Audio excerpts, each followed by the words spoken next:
Donc, Géraldine, tu es coordonnatrice de France Asso Santé Nouvelle-Aquitaine et donc tu co-animes avec moi cette table ronde. Voilà, donc on a préparé ensemble cette table ronde.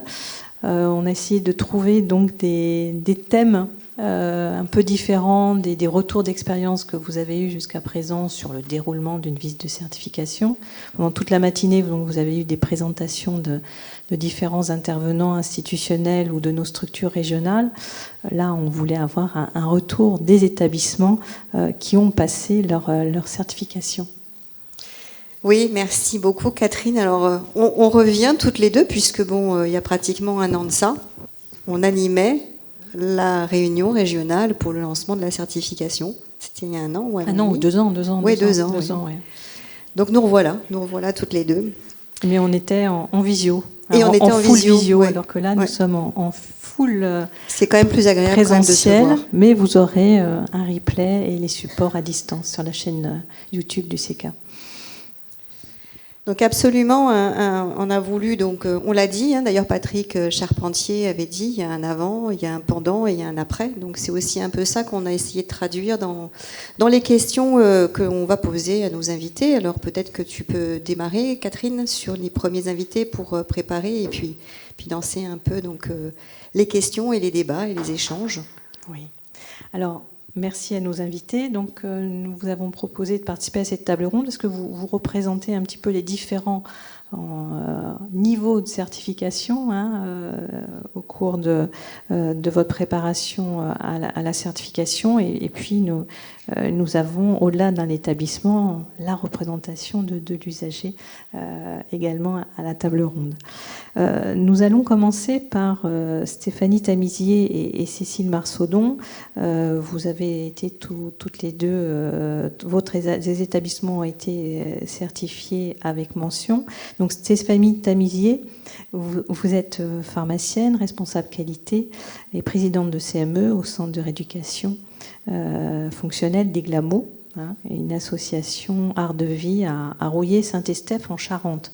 Donc c'est un petit peu long, mais c'est aussi pour vous montrer que toute la région va être représentée.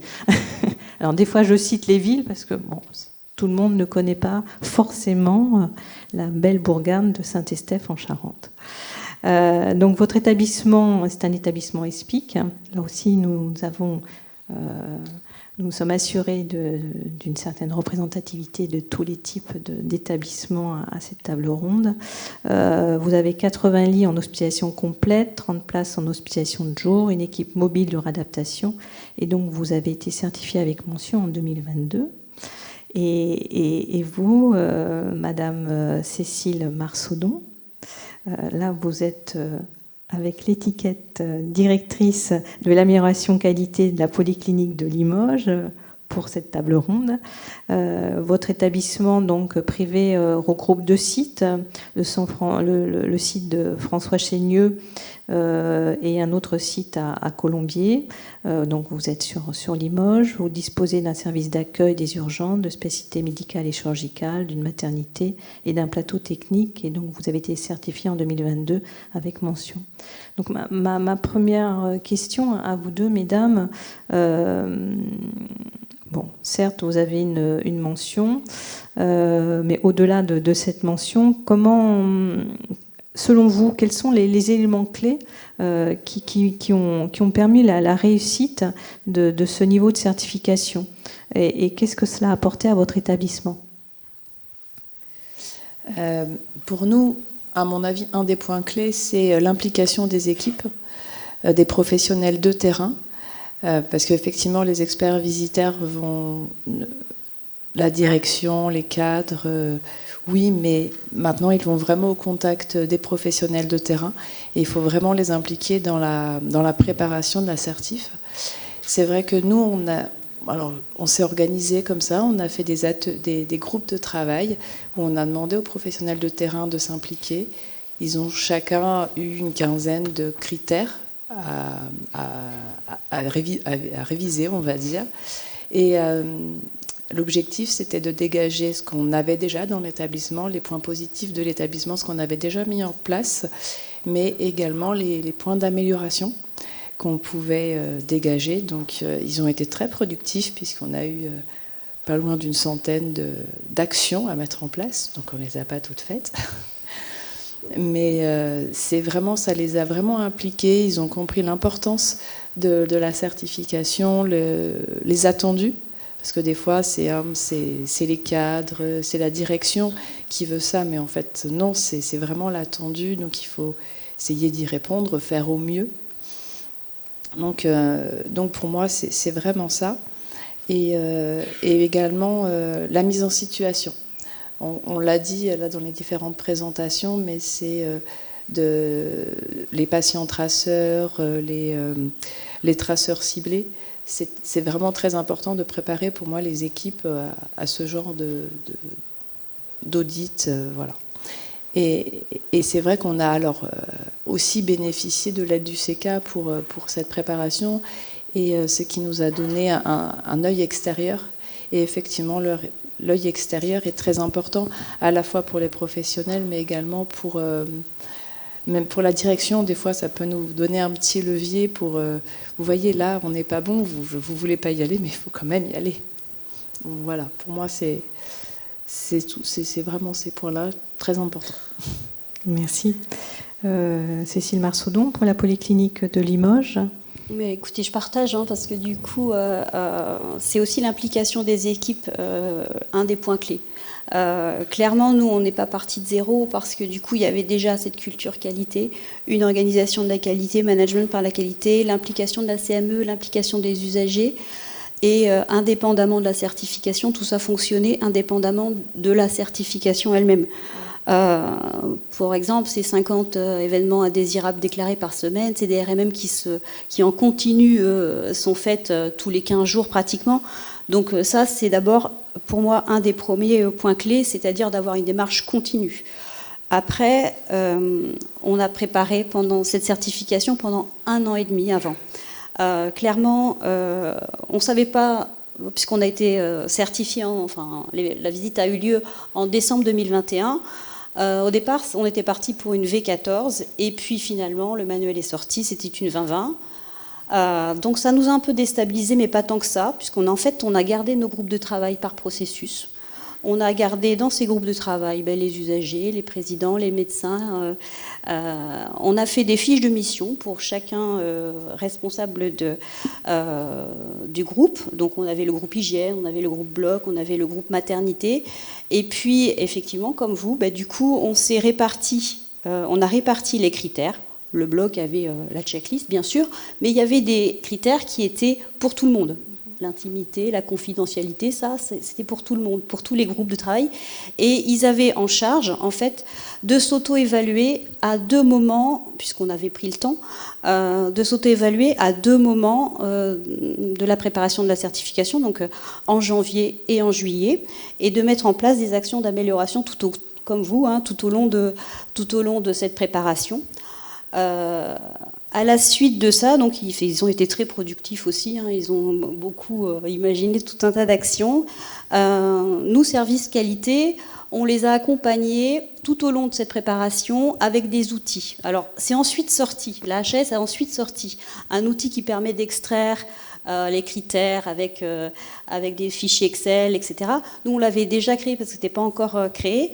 Et du coup, ces outils-là, on avait à la fois donc identifié les critères pour les groupes, et on leur a demandé de s'auto-évaluer un peu sur le même principe que la V10. Donc en fait, on a fait un petit mix des trois, en leur demandant s'ils pensaient que le critère était partiellement atteint, totalement atteint ou en grande partie, et si c'était insuffisamment, de nous donner des éléments de contexte par rapport aux critères.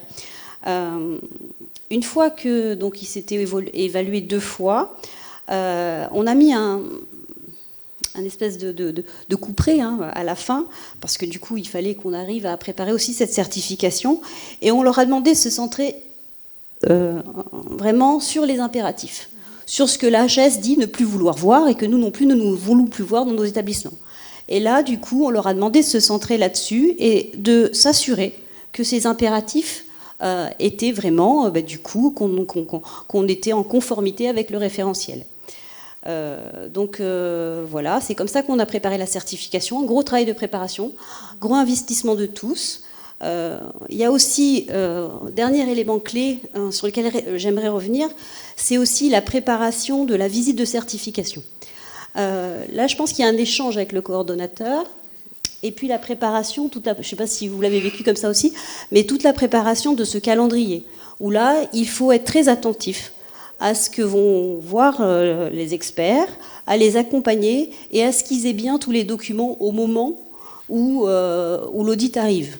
Ben, quand on est en audit système, il faut que les gens qui vont être rencontrés en audit système, déjà, ce soient les bons interlocuteurs, et puis qu'ils aient notion des critères que l'on va aborder, et puis aussi qu'ils sachent quels sont les éléments de preuve qui vont être en lien avec les critères et qu'ils les donnent au bon moment. Et ça, c'est aussi un gros travail de préparation, et je pense que l'équipe qualité doit être là pour accompagner les équipes pour ça. Un peu comme le CK, ben, on a accompagné les équipes avec les méthodes de la certification, c'est-à-dire tout au long de la certification de cette préparation, on a fait des patients traceurs, on a fait des audits système, on a fait des traceurs ciblés, on a fait des observations, et c'est toute l'équipe qualité qui, toutes les semaines, remontait des traceurs et les transmettait au comité de direction, au conseil d'administration, et voilà, pour qu'il y ait un retour ascendant. Merci pour ces éléments de dynamique qualité. Une nouvelle question à vous deux également, mesdames. Donc, comment on fait pour que ça tienne après la visite ? Déjà, dans un premier temps, lorsque le résultat est tombé, c'est vrai qu'on a beaucoup communiqué avec les équipes, on les a beaucoup remerciés pour leur investissement et pour tout le travail effectué. Et je pense que ça, c'est important parce que ça, on reconnaît leur travail, on reconnaît leur implication. Et c'est vraiment très important pour qu'ils recommencent. Donc voilà. Après, comme vous le disiez, il y a de la qualité même entre les certifications. Donc ça, c'est fondamental comme point de vigilance. Ne pas laisser tomber la qualité, continuer à faire les CREX, continuer à faire les déclarations, continuer à faire des audits pour perdurer, pour qu'il y ait des automatismes, parce qu'effectivement, quand il y a l'assertif, il y a un gros travail de préparation, mais tous les professionnels ont déjà des automatismes. Et donc, déjà, on part absolument pas de zéro, et on a déjà un bon niveau de la culture qualité qui est dans l'établissement, du coup. Et les plans de vigilance, c'est un peu les audits, mais toujours travailler en pluridisciplinarité, impliquer toujours les équipes dans le travail et dans l'amélioration continue, montrer qu'elle est toujours là et pas uniquement un an dans l'année. Enfin, un an, pas dans l'année, mais un an tous les 4 ans. Voilà, je pense que c'est déjà beaucoup de travail. Alors, clairement, c'est compliqué quand on a mis en place une dynamique d'amélioration de la maintenir comme ça pendant 4 ans. Il y a un soufflet, nous s'est retombé un peu. Les groupes de travail, voilà, on ne pouvait pas les mobiliser comme on a pu les mobiliser en période de certification. Par contre, le socle, il est là. Les RMM, les CREX, tout ça, tous ces retours d'expérience, la structuration de la qualité, elle est là, l'implication des usagers, les instances vives.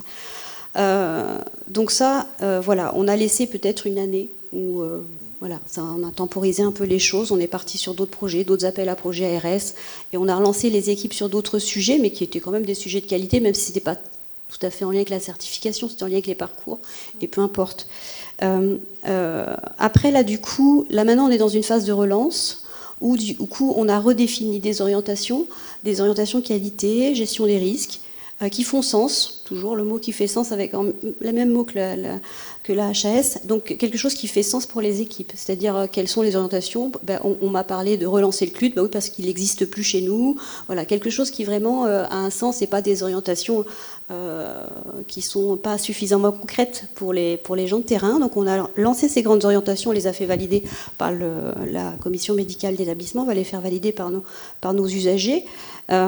Et donc là derrière, c'est aussi c'est relancer des orientations et relancer aussi toute cette dynamique de traceurs. traceurs, parce que c'est des méthodes qui sont parfaitement reconnues par les équipes, qui sont appréciées parce qu'elles partagent. Donc le traceur système, le parcours traceur, impliquer les équipes et tout ça. Donc du coup, là, on s'est donné un petit calendrier où on va essayer d'en faire quelques-uns par mois avec des observations et on donne les grilles, chacun coche. Tu vois, là, tu as le porte-bijoux, tu coches non, voilà. Et là, c'est là qu'on implique les équipes. Par rapport à l'équipe qualité, l'implication, c'est surtout aussi de les impliquer, leur dire attention, il y a un webinaire, il faut absolument que tu sois là et que vous soyez attentif au webinaire HAS qui va sortir. Tiens, il y a le comptoir qualité du CK, il faut que vous soyez là aussi. Donc voilà, c'est aussi dans l'équipe qualité de donner aussi toutes les ficelles pour que tout le monde ait bien toutes les mêmes informations au même moment. Par rapport à l'implication médicale, là, on a été discuté avec la CME davantage, ce que vous disiez, sur la pertinence des parcours, la pertinence des actes. Et là, du coup, on va davantage travailler avec les médecins sur des audits de pertinence, des EPP avec la pertinence, mais aussi en lien, ça fait du sens, avec leur accréditation personnelle parce qu'ils en ont besoin. Donc, du coup, on essaye de faire le lien comme ça. Et puis aussi, de façon concrète, de relancer des référents qualité dans les services pour qu'ils se familiarisent avec tout ce langage de la qualité et puis ces enquêtes, ces indicateurs, parce que c'est pas facile quand on est dans un service de parler des IQSS, de savoir que ça fait forcément référence à ISATIS ou ISO-Ortho. Et donc c'est cette notion de référent qu'on aimerait lancer, c'est vraiment de s'approprier les outils et les indicateurs de la HAS. Merci. Merci à vous deux. Donc, on le voit, dynamique collective, dynamique qui vous permet non seulement d'avoir la mention et après de garder le rythme, compliqué. Du coup, pour les deux questions suivantes, on va aller un peu plus dans le détail. Et puis, comme forcément, je suis étiquette plutôt au niveau de France Asso Santé, donc je vais plutôt m'adresser donc à Camille Carnelli, qui vous êtes directrice adjointe chargée des affaires générales, de la coordination, de la démarche qualité, des relations avec les usagers, de la communication, de la santé publique, de la prévention, de la télémédecine, votre carte de visite est infernale, du handicap, et tout ça au centre hospitalier intercommunal de Mont-de-Marsan. Le centre hospitalier intercommunal, c'est un établissement de santé qui est organisé autour de 7 pôles, couvrant l'ensemble des activités d'urgence médicale, chirurgicale, obstétricale et de santé mentale, et vous avez été certifié en 2023. Et pour vous accompagner, donc, j'ai à côté de moi donc Serge Lafargue, donc qui est représentant associatif pour l'association FNAT, qui est une association notamment spécialisée dans plutôt tout ce qui est accompagnement des personnes donc en accidenté du travail. Serge Lafargue, qui est vice-président de la commission des usagers au centre hospitalier de Pau, mais également donc sur un autre établissement, puisque tant qu'à faire, autant multiplier le plaisir avec un autre établissement au centre hospitalier de Tardets. C'est bien ça, Serge. Et alors Serge Lafargue, qui est également donc dans une vie antérieure, qui connaît bien quand même les démarches qualité, puisque il était formateur et notamment donc travaillait pour tout ce qui était accompagnement des professionnels dans la prévention des risques d'accidents du travail, notamment, et également donc tout ce qui était prévention, gestion des risques et hygiène. Si, c'est bien ça. Merci donc à vous deux. Et du coup, donc par rapport à cette certification, donc Camille, moi j'ai envie de vous poser une première question, c'est que comment un établissement justement se saisit de cette démarche de certification pour animer des instances. On a parlé de la commission médicale d'établissement tout à l'heure, et justement par rapport à la commission des usagers, comment ça se passe et comment on intègre la démarche de certification avant, pendant et après à travers l'instance de la commission des usagers? C'est une bonne question. En fait, le centre hospitalier intercommunal de Mont-de-Marsan, sans vous décrire complètement l'ensemble des pôles et des services, c'est un gros établissement pour un hôpital général avec tous les services, plusieurs sites, plusieurs pôles, y compris des services médico-sociaux. Donc le vrai enjeu, au-delà de ce qu'on peut dire sur les professionnels, l'appropriation de tous, le service qualité qui est un peu dans l'ombre, c'est quand même la question du portage et du coup de la gouvernance. Sur la commission des usagers, c'est peut-être le meilleur exemple parce que la vraie question, c'est quelle place on donne à la commission des usagers. On voit bien qu'avec cette itération, ça ne peut pas être une instance fantôme et ça ne doit pas l'être. Donc on est sûr de ça. Mais concrètement, comment on fait? Donc à Mont-de-Marsan, on est parti du principe que déjà la commission des usagers, elle devait être là pour dire ce qu'on entendait par les mots, puisque finalement, quand on parle à la place des usagers, généralement, on en parle assez mal. Donc on a passé beaucoup de temps à traduire le référentiel. Je ne sais pas si ça vous évoque des choses, moi, sur les itérations précédentes, où c'était quand même plus complexe, on passait beaucoup de temps à expliciter ce que c'était un audit processus. Enfin, voilà, là, on a passé quand même du temps à expliquer, par exemple, qu'est-ce que c'est l'expérience patient. Parce que ma première réunion en CDU, quand je suis arrivée à Mont-de-Marsan, on ne fait pas d'expérience patient. Mais bien sûr que si, on fait tous de l'expérience patient tous les jours. On ne fait peut-être pas de l'expertise, on ne fait peut-être pas de l'expérience patient niveau summum, mais on fait tous de l'expérience patient. Donc d'abord, ça a été vraiment la traduction, la valorisation de l'existant. Ça, c'est vraiment aussi important de dire qu'on ne part jamais de rien, donc on valorise aussi ce qu'on fait. Donc voilà, premier temps. Deuxième temps, ça a été l'implication, c'est-à-dire comment je peux, moi en tant que directrice qualité et relations aux usagers, pas donner les clés, parce que forcément j'ai bien sûr en tête des axes que je veux développer dans mon PAX, parce que je sais où est-ce qu'il faut que j'aille pour avoir la visite de certification. Mais du coup, c'est pas ça l'enjeu, c'est vraiment qu'est-ce que les représentants des usagers, de leur place, de leur regard, peuvent amener pour être complémentaires. Donc on a aussi passé du temps à échanger en toute objectivité sur les regards de chacun.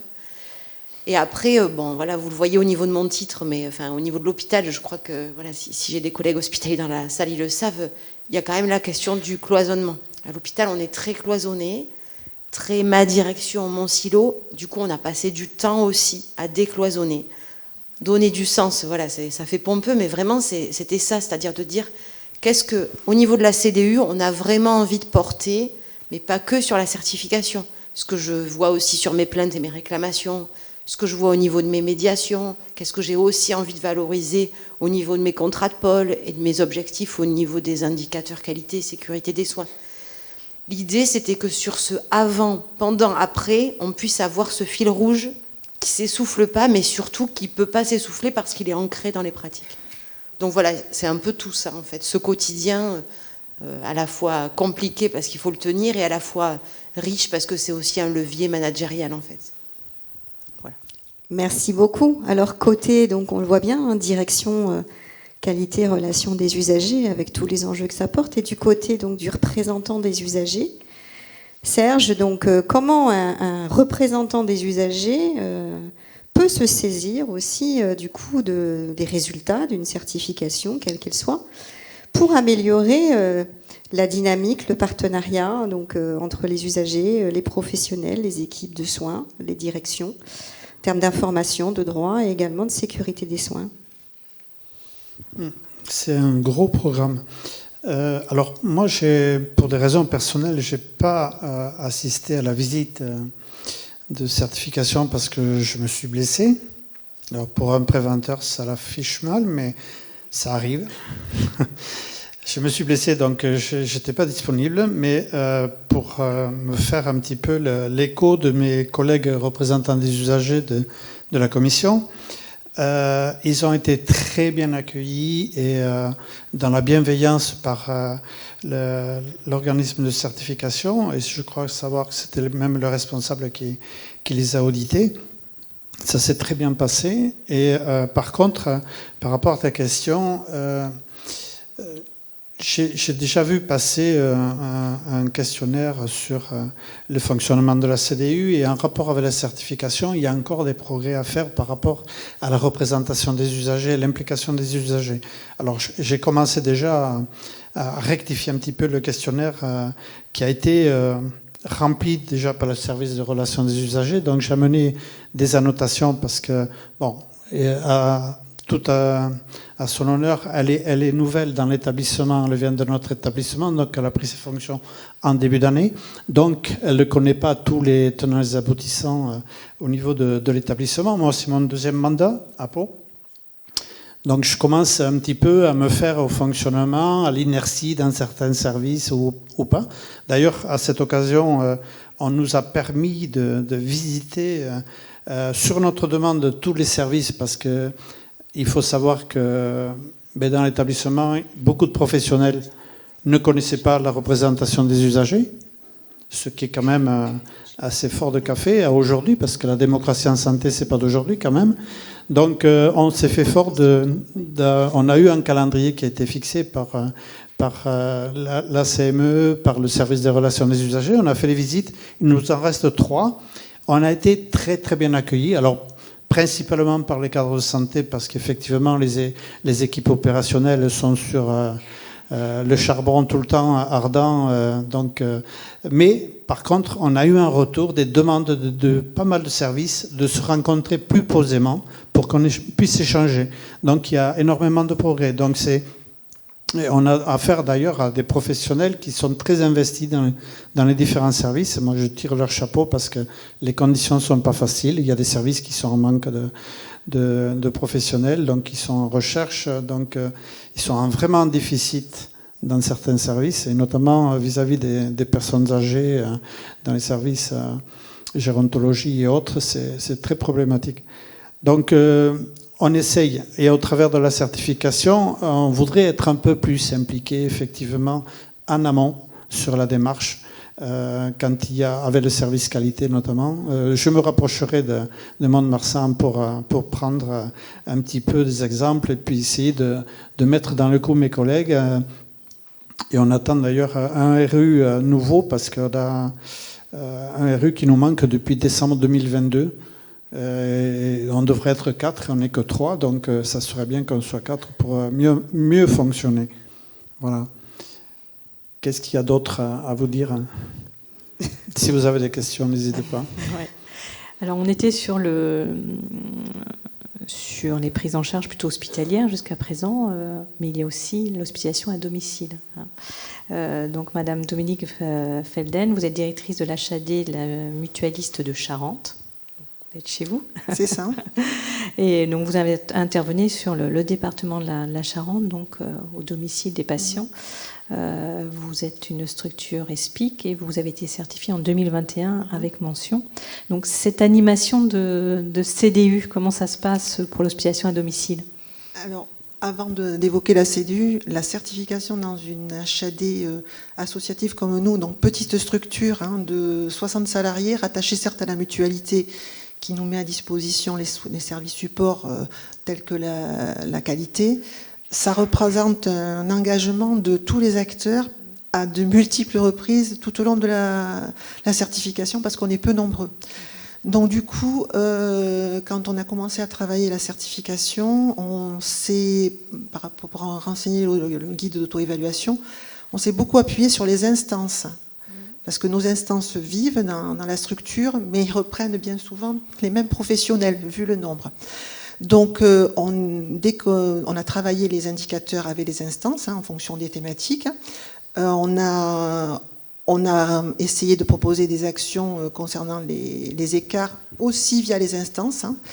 Et on a mis un focus très particulier sur la CDU, parce que lors de l'auto-évaluation, on s'est vraiment rendu compte que de par notre spécificité de prise en charge des patients au domicile, donc pas de lieu géographique pour accueillir les patients, les aidants, et puis c'est pas leur souhait, pas d'entité donc de lieu, ça amène de nombreuses difficultés pour la communication concernant la place de l'usager. Donc c'est vraiment là qu'on s'en est rendu compte. Notre CDU a fonctionné, mais on n'avait pas, je pense, visualisé qu'elle était superficielle, c'est le mot. Et donc là, on a engagé un vrai travail avec les représentants des usagers pour essayer de vraiment les intégrer à la prise en soin des patients. Alors, il y a eu plusieurs actions. On a revu notre livret d'accueil, on a créé une adresse mail parce que il n'y a pas de lieu pour accueillir, donc il faut pouvoir communiquer. Donc il y a une adresse mail qui est diffusée dans le livret d'accueil. Et on a essayé d'intégrer les représentants des usagers dans nos différentes instances. Depuis, ils participent au CLAN, au CLUD, et ils interviennent également lors des CREX si cela s'avère nécessaire. Ils participent également au comité éthique. On est à 2 ans, enfin 1 an et demi, 2 ans, on sent quand même qu'il y a une amélioration dans l'implication et on prend beaucoup plus en compte la parole de l'usager. C'est pas forcément des représentants des usagers, pas forcément de l'usager qui est pris en charge par l'HAD à un moment donné, parce que les retours, on les a par les soignants, mais c'est très difficile, ils prennent très peu contact avec les AU. Ça, on s'en rend compte. Donc nous, ça a vraiment été un tournant dans l'implication des usagers dans notre établissement. Vraiment, vraiment un tournant. Merci, madame. Alors, il y a des établissements qui font plusieurs visites. Donc, monsieur Touboul, vous êtes directeur adjoint en charge des ressources matérielles, de la gestion des risques et de la qualité des relations avec les usagers aux hôpitaux du Grand Cognac. Donc, votre établissement comprend une composante sanitaire, de court séjour, de médecine, maternité, des services médico-techniques, un service d'accueil des urgences. Et puis, vous avez également un site à Châteauneuf-sur-Charente, à orientation gériatrique et réadaptation fonctionnelle. Et vous avez été certifié en 2023. Donc, ma question pour vous, monsieur Touboul, c'est, donc, après cette première visite, comment on fait pour que ça reparte pour une seconde visite ? Bien, tout d'abord, je vais commencer par des remerciements, un double remerciement. Pour un directeur qui commence à s'approcher de la retraite, j'ai pu prendre la qualité, la gestion des risques et la relation avec les usagers il y a quelques mois, et ça me permet de rajeunir. Au vu des questions et de tous les échanges qu'on a pu avoir ce matin, j'avais préparé quelques notes, et puis finalement, j'ai une kyrielle de questions. Donc je pense que la journée sera profitable pour échanger, et je crois que c'est un moment intéressant et fort, parce que, après tout ce que je vais pouvoir éventuellement vous expliquer, ou le plus brièvement possible, je pense que ce prisme de la certification, d'évaluation pour les médico-sociaux, est le vecteur qui va nous permettre de montrer qu'on fait bien aussi. Parce qu'on est toujours dans un aspect assez négatif, un aspect un peu machine à laver, parce qu'on a l'impression que tout tourne trop vite. Et il me semble qu'on a là des outils, de perfectionnement et de rendu aux patients et aux résidents importants. Alors moi, je reprends un petit peu quand même le positionnement pour que, je ne sais pas si c'est un intérêt pour tous, mais les hôpitaux de Grand Cognac, c'est étalé sur 5 sites sur 30 km. On a une gestion sanitaire de 130 lits et places, 150 si je rajoute les soins palliatifs de Châteauneuf. Et nous avons donc 450 lits médico-sociales, ce qui n'est pas rien. Donc on va entamer d'ailleurs dans quelques temps une évaluation de notre masse de ces 28 lits. Pour la partie sanitaire, enfin l'ensemble de ce site, c'est 900 agents.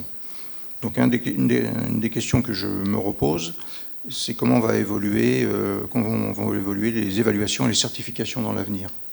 Parce qu'il y a deux mondes quasiment qui non pas s'opposent, mais ne se rejoignent pas complètement. Et je crois qu'il y a des choses à travailler sur ce sujet. Alors comment les choses se sont passées ? On avait eu comme tout le monde des certifications au fur et à mesure de ces 20 dernières années qui s'étaient plutôt bien passées. On a toujours été entre guillemets mentionné la première fois. Et puis pour la V2020, on se rapproche sans doute du cœur du réacteur, du cœur de métier, et les choses se sont passées avec une restitution à 86% de réussite, si je dois la qualifier ainsi. 86% de réussite, et puis ma foi, on a reçu un retour négatif. J'en reviens donc à ce qui a pu se produire, c'est aussi un peu peut-être l'histoire de l'établissement. Ça renvoie vers tous les corps de métier. On a eu du mal de ces 10 dernières années à fédérer, à stabiliser une équipe, une cellule qualité. Et c'est pas rien, c'est 7-8 personnes qui sont passées sur une équipe qui a compté 2 personnes au maximum. L'ingénieur bien sûr et l'assistant. Donc faute de moyens, faute d'envie, est-ce que c'est la bonne taille ? Est-ce qu'il faut travailler encore sur ces sujets ? Donc effectivement, manque de stabilité. Au moment où on a reçu les résultats, il y a eu encore du changement et un trou important. Ce n'est pas le fait des personnes, hein, c'est le fait de l'actualité. Et donc là, on se retrouve effectivement à devoir re-recruter. C'est comme ça que j'ai pu débarquer, c'est le côté très positif, dans cette gestion. Mais cela étant, ça pose une énorme question sur le management en interne, sur comment la direction ou le directoire ont pu travailler. Et ça nous renvoie pas mal de choses. Donc cela étant, comme toujours dans les hôpitaux, parce que finalement, on a vu ça avec la Covid, hein, 24 sur 24, on a tenu. Donc il y a des gens derrière qui travaillent, tous les corps de métier, et ici, il faut les en remercier. Donc on a eu action-réaction, la cellule qualité a fait une grille multicritère interne, avec des choses à travailler prioritaires pour réagir. Donc ça veut dire qu'on a des gens qui ont de la réflexion, et après les moyens se sont mis en place. On a eu quand même une douche froide. Et effectivement, politiquement en interne, c'est difficile à maintenir. Et paramédicaux et médicaux étaient vraiment très très déçus. Voilà. Parce qu'entre la restitution et puis voilà le fil qui nous a amené à avoir quelque chose de négatif, nous avait quasiment blessé beaucoup de personnes. Voilà pour ce que je peux en dire. Et donc, qu'est-ce que vous avez mis en place après en termes de communication interne? Alors là, c'est dans la phase 2, c'est-à-dire qu'on retrouve une autre équipe. Donc là, je reprends un petit peu mes notes, hein, tout ce qu'on a pu mettre en chantier. Fabrication d'un livret de pilotage qualité, données présentées pour chaque service, avec une sélection d'indicateurs de service, parfois de pôles, de secteurs, d'établissements. Extraction du PAX concernant le service, les 7 axes d'amélioration de la qualité issus de la politique qualité, une liste de vigilants et de référents. C'est vrai que des fois, étalés sur plusieurs sites, on finit par plus savoir qui fait quoi, plus les changements que j'ai indiqués, le turnover dans les hôpitaux. On a fait une semaine de sécurité patient, il y a eu une mobilisation et une reprise en main. C'est surtout ça qu'il faut noter. C'est qu'effectivement, on a sans doute constaté un manque de pédagogie. Ça, c'est plutôt le management qui peut se mordre un peu les doigts. Donc il faut reprendre les choses. Et puis, c'est toujours de l'humain, ces personnes dépendantes. Une visite donne l'impression de s'être bien passée, on n'est pas certifié. Une autre, on a l'impression d'être noté comme à l'école et tout le monde tremble et finalement les choses se font. Voilà, il y a ça aussi les appréciations, c'est toujours des prismes très particuliers. Bon, merci en tout cas pour ces commentaires et ce retour d'expérience. Madame Garnielli, vous l'avez évoqué, vous avez un établissement avec beaucoup de secteurs, dont la psychiatrie. Est-ce que vous avez mis en place une approche spécifique sur toute la psychiatrie, ses prises en charge en ambulatoire? Là aussi, on évoquait un espace temporel important. Mont-de-Marsan, je pense, c'est aussi très important. Tous ces sites ambulatoires en psychiatrie. Comment vous avez pu gérer tous ces sites et cette spécificité psychiatrique au sein de votre établissement? Bon, j'aime bien commencer par dire que la santé mentale, c'est un pôle. Donc, c'est pas non plus un ovni. Et du coup, c'est pas parce que la psychiatrie fait appel à des références un peu particulières, je le dis d'autant plus facilement que j'ai 10 ans de santé mentale dans une autre vie. Donc, du coup, le premier présupposé, c'est quand même que c'est un pôle comme les autres. Ceci étant, les difficultés avec un pôle de santé mentale comme à l'hôpital de Mont-de-Marsan, avec des sites distants et de la sectorisation, c'est d'abord la distance. Du coup, c'est des CMP qui allongent les temps de visite. C'est du coup des lieux où on ne peut pas être aussi présent. Et je parle sous le contrôle d'une cadre de psychiatrie qui est pas très loin de moi, donc j'espère que je ne vais pas dire trop de bêtises. du coup, ça amène quand même voilà, à des organisations un peu, un peu spécifiques et ad hoc, et y compris sur la visite, puisque pour ceux qui ont eu la chance de passer cette visite, elle est quand même très timée. Voilà, donc quand on a des sites très lointains, voilà, ça amène aussi à ces éléments. Cette itération, elle a un référentiel spécifique en santé mentale, ce qui est un petit peu différent. Alors, moi, par exemple, je trouve que ça ne va pas assez loin sur les adaptations du dispositif quand il y a certaines questions, mais quand même, on peut saluer l'envie d'adapter selon l'état psychique du patient, ce qu'il va pouvoir en dire. Donc, en gros, pour moi, si je résume, ce qui est un peu compliqué en santé mentale, c'est les sites distincts, c'est l'ambulatoire qui est quand même pas de la prise en charge à temps complet et où parfois on a les mêmes impératifs. Exemple au hasard, je pense par exemple aux urgences vitales, où on a les mêmes obligations en termes de formation geste d'urgence, chariot d'urgence, alors même qu'on a des quotidiens quand même un peu différents. Et en même temps, je trouve que c'est aussi des enjeux, on parlait tout à l'heure de témoignages patients où je vous disais qu'on avait beaucoup travaillé, mais en même temps, je ne veux pas que vous pensiez que c'est parfait. Enfin, on a aussi beaucoup de travail encore à mener, notamment en santé mentale, où je pense que dans les parcours, y compris sur les CMP ou sur les sites distincts, il faudrait qu'on donne encore plus de place aux usagers, au cœur des méthodes. On a un établissement GHT, je pense qu'il faudrait qu'on soit encore plus dans le territoire pour être en lien avec les parcours. Mais du coup, voilà, en fait, c'est pour dire que c'est pas très différent, mais en même temps, il faut qu'on s'adapte à l'état psychique des patients, à l'acculturation aussi de la psychiatrie, de la santé mentale, qui est dans la démarche qualité, mais qui a besoin aussi de cadres un peu particuliers. Voilà. Merci. Merci beaucoup. Autre spécificité, donc je me tourne vers Dominique Felten, du coup, puisque bon, c'est aussi l'HAD, donc la charnière entre l'hôpital et la ville. Et du coup, par rapport à la certification, est-ce que justement cette dernière a eu un impact dans vos relations plus ou moins importantes avec notamment les professionnels libéraux ? Alors, il est vrai qu'on est une HAD qui fonctionne essentiellement avec les libéraux, que ce soit les infirmiers, les pharmaciens, on n'a pas de PUI, les médecins, ça c'est indispensable. Les seuls effecteurs de soins salariés sont les aides-soignants et psychologues.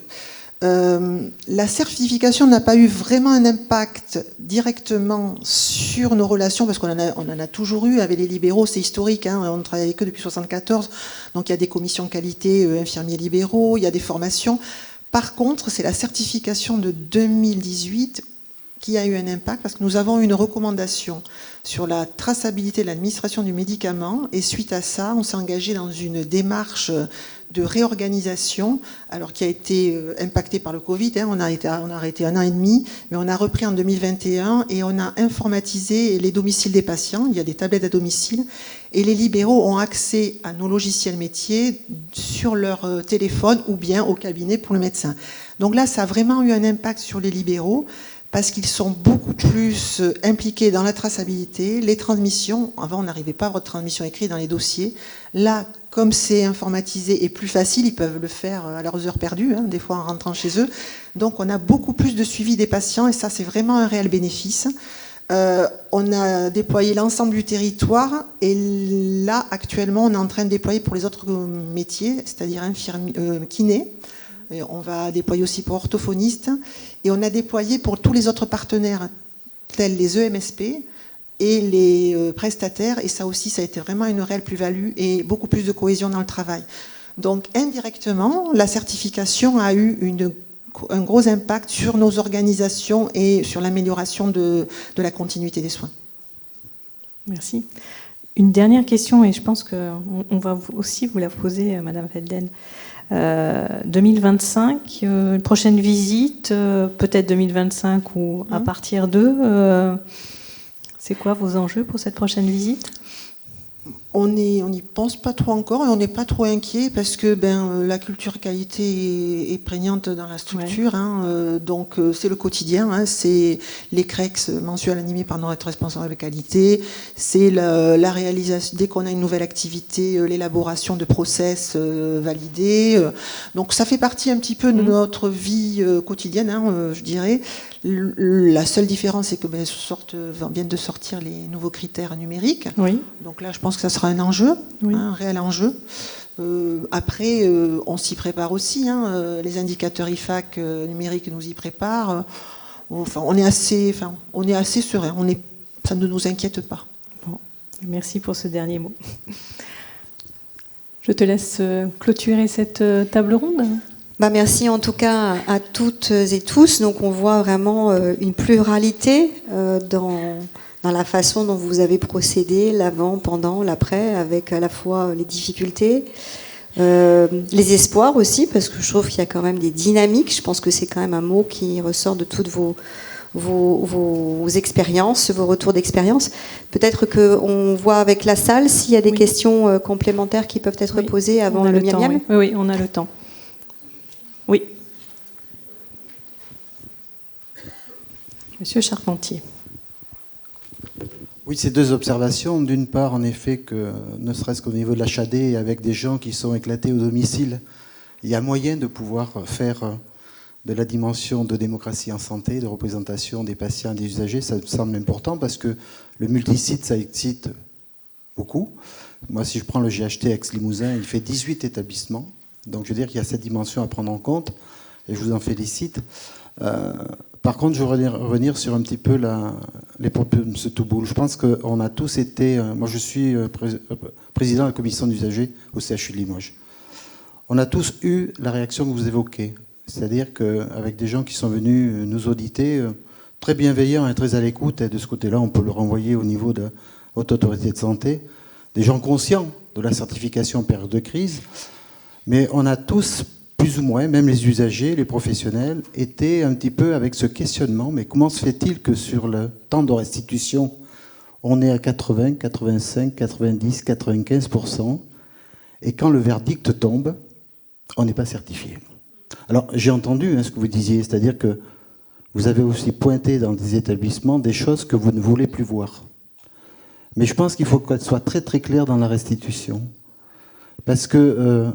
je disais qu'on avait une certification en période de crise. Moi, je sais qu'à Limoges, il y a eu des professionnels qui ne voulaient pas aller vers la certification. On m'a sollicité, moi, sur la commission d'usagers. J'ai dit, il faut y aller, mais préciser que c'est une certification en période de crise. Mais ce que vous pointez dans la remobilisation, puisque nous, ça va être en décembre 2023 que nous allons avoir un petit peu la revisite, c'est important de préciser en effet ce que vous disiez. Alors, je pense que ça l'est au niveau des professionnels. C'est pas toujours restitué au niveau des usagers, mais de considérer que s'il y a eu en effet des secteurs, urgences, médicaments, etc., avec la non-certification, c'est pas par hasard, c'est qu'il y a vraiment des choses à faire. Alors, pour répondre à ça, premièrement, effectivement, c'était une volonté de positiver, de rendre des scores. En fait, on aurait pu avoir une approche différente puisque la cible, c'est 100%. On aurait pu faire, vous êtes à moins 10, vous êtes à moins 20, vous êtes à moins 15, vous êtes toujours à moins, quoi. Pédagogiquement, on a estimé que c'était pas encourageant. Mais c'est vrai que le système, notamment scolaire français, fait que, par rapport aux autres pays, avoir plus de 16 sur 20, c'est extraordinaire. Ce qui n'existe pas ailleurs. Mais je ne suis pas sûre que ce système-là ait fait ses preuves en France. Première réponse. Deuxième chose, on a fait une erreur, clairement. Au démarrage, et on l'a corrigé. C'est la raison dont j'interviendrai sur nos ajustements. Il faut savoir reconnaître ses erreurs. On a mis au début un système pour expliquer les critères pour être éligible. Puisqu'on a voulu cadrer, ça n'était pas aussi bien cadré avant. C'est vrai que là, avec certains résultats, certains établissements, alors même si on va réviser, puisqu'on On ne savait pas si... On a mis 50%, c'était certainement trop bas. Et on a donné les critères éligibles. Et les gens ont compris, vous allez être certifié si vous avez ces résultats. Et cette notion d'éligibilité, c'est-à-dire qu'en dessous de ça, c'est sûr que vous ne serez pas... Et après, on prendra en considération, et on l'a toujours dit, mais on ne l'a pas bien dit, ça n'a pas été entendu. Donc, suite à ces retours, on a corrigé, et dans les supports de restitution, depuis 6 mois, voire presque 1 an, on a fait corriger à nos experts ces notions d'éligibilité, et on a vraiment passé le mot en disant attention. Et puis j'en finirai parce que je ne vais pas mobiliser la parole. C'est que dans la séance de restitution, l'objet de nos experts, c'est pas de faire du bashing, quoi. Et pas de dire, eh ben là, tel service, là, franchement, c'est un peu le cachot, quoi. Moi, j'aime pas parce que c'est pointé du doigt et que il y a plein d'autres raisons pour lesquelles, effectivement, et ça ne relève pas forcément de la mauvaise volonté des équipes, d'une part. D'autre part, si ces résultats s'observent, par exemple, au niveau des urgences, ben c'est pas seulement... Il faut surtout pas, parce que c'est une erreur, moi j'ai travaillé longtemps en établissement, un service des urgences qui a des difficultés, c'est l'hôpital qui ne les a pas aidés. Et c'est un tout. Seule l'équipe des urgences ne peut pas résoudre ces problèmes. Et donc, on alerte nos experts sur cette problématique-là. Bon, après, je pourrais développer, mais je vais mobiliser la parole. Voilà, quelques éléments de réponse. Est-ce qu'il y a d'autres interventions ?